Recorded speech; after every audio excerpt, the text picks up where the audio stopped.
Hello, my name is Jacob Montalbano. Today I'll be telling y'all about the history of comic books. Now, comic books first originated in the early 1800s, but most of the characters that you know today are from either the mid to late 20th century. And now, comic books first started getting big in America during the mid 1940s. And if you know anything about the 1940s, it was a time with a lot of anti-Semitic values and Nazi propaganda going around. So a lot of Jewish writers and authors are actually pushed to the comic book industry because it's seen as like an undignified or like an honorable job. Uh, Even so, like the Jewish people, they took the opportunity that they could and they decided to create something that not only told a good story but had a good message behind it. And as you can see from these two examples, early comics dealt a lot with current events, a lot of political themes, war, both of these dealing with World War II and the Nazis. And it's just a good example of the Jewish people looking around the world and making a statement about it, wanting to change it. And now here's a clip of Jewish creator Jack Kirby. He made Captain America, and this is the backlash he received actually for making this character. I once had 6 Nazis call me up and they said, well, we're waiting for you downstairs and we're going to beat the daylights out of you, for writing these stories about Hitler. These were New York Nazis and they had a camp.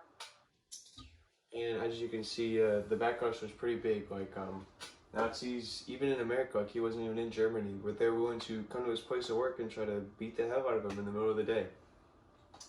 Just goes to see how crazy it was back then.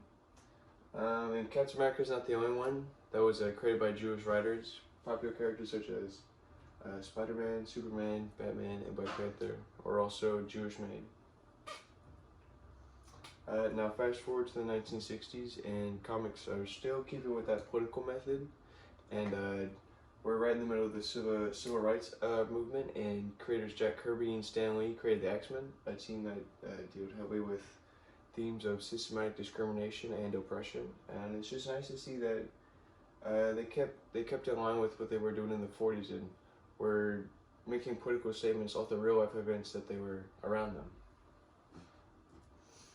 And sadly, this theme would not continue into the 90s. The 90s were a time where comic books were a lot of fluff and no actual substance. The stories were really lacking.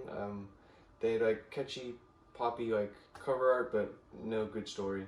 And as you can see, the sales definitely reflected that. They were making less than what they were just a few years prior. And as a way to combat their near bankruptcy, the comic book industry tried to expand into the film market and created several films based off their comic book characters such as Blade, Spider-Man, and the X-Men. Now these films would be somewhat successful and help the comic book industry come out of this this little drought that they had.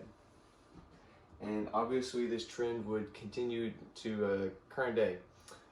Currently, comic book movies are bigger and better than ever. They're some of the biggest movies of our decade, and both Avengers Infinity War and Avengers Endgame are in the top 10 highest grossing movies of all time, according to IMDb. And comic books also have been doing pretty well recently. In 2021, they've grossed over $2 billion in revenue, so it's nice to see that both of them are getting the spotlight they deserve. And I'm just excited to see the future projects that are ahead and the future stories that'll be told. And I just want to go tell y'all to go to your local comic book store and see what these stories were originally told and where these big movies were originally made from.